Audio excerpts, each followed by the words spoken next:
Haleluya. Selamat pagi saudara-saudara yang dikasihi oleh Tuhan.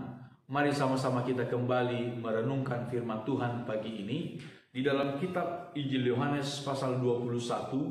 Di sini dikisahkan ketika Yesus menampakkan diri lagi kepada murid-muridnya.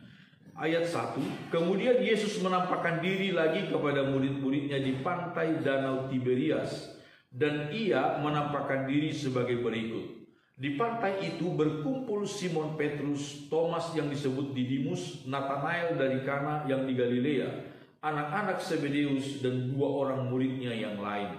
Kata Simon Petrus kepada mereka, "Aku pergi menangkap ikan." Kata mereka kepadanya, "Kami pergi juga dengan engkau." Mereka berangkat lalu naik ke perahu, tetapi malam itu mereka tidak menangkap apa-apa. Saudara-saudara yang dikasihi oleh Tuhan, di dalam kisah yang kita baca ini, kalau kita baca selanjutnya, bagaimana Yesus menolong mereka. Sampai pada saat itu, nampaknya saudara-saudara, murid-murid belum begitu pulih dari rasa syok, dari rasa kehilangan mereka, dari rasa keterkejutan mereka, kehilangan Yesus atas kematian Yesus. Walaupun Yesus telah menyatakan diri kepada mereka, telah menunjukkan diri kepada mereka, mereka telah memegang Yesus, mereka telah meraba Yesus. Tetapi sampai pada saat itu, ketika Yesus kembali hilang dari tengah-tengah mereka, tidak ada bersama dengan mereka, kembali mereka seperti orang yang galau. Itu sebabnya Petrus dia kembali menyatakan, "Aku mau pergi menjala ikan." Satu pekerjaan yang sudah dia tinggalkan karena Tuhan.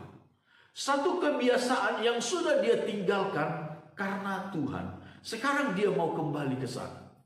Seringkali kita juga, saudara-saudara, ketika pikiran kita mungkin dalam kekalutan, ketika ada tekanan-tekanan di dalam jiwa kita, di dalam kehidupan kita, kita seringkali melakukan hal-hal yang tidak seperti yang Tuhan inginkan untuk kita lakukan.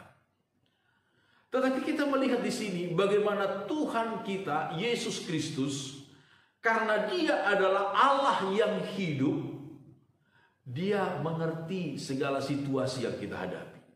Dia mengerti segala persoalan yang ada di dalam hati kita. Seluruh isi hati kita, seluruh keadaan jiwa kita, saudara-saudara, Yesus mengerti karena Dia adalah Allah yang hidup. Itu sebabnya Dia datang bukan untuk menghakimi Petrus dan teman-temannya. Dia datang bukan untuk menghukum, mencela Petrus dan teman-temannya, tidak.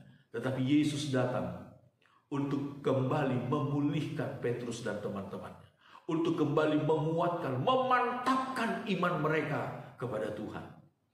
Saudara-saudara, kita bersyukur kepada Tuhan yang begitu baik sedemikian. Seringkali kita gagal, saudara-saudara, untuk tetap fokus percaya kepada Tuhan dan firman-Nya. Tetapi Tuhan tidak selalu datang untuk menghakimi, mencela kita, untuk menghukum kita. Tapi Dia datang untuk kembali mengingatkan kita akan kasih-Nya, mengingatkan kita akan kuasa-Nya yang ajaib. Seperti yang ternyata di dalam kisah ini. Ketika mereka tidak mendapatkan apa-apa dengan kekuatan mereka sendiri, Tuhan dengan caranya, Tuhan sanggup menolong mereka. Saudara-saudara, bersyukurlah kita kepada Tuhan. Kita memiliki Allah yang hidup, yang selalu datang untuk menguatkan kita, memulihkan kita, memperbaharui kekuatan kita, iman kita di dalam Tuhan. Amin. Biarlah sepanjang hari ini kita diberkati oleh Tuhan, ditolong dan dilindungi oleh Tuhan. Tuhan Yesus memberkati kita semua.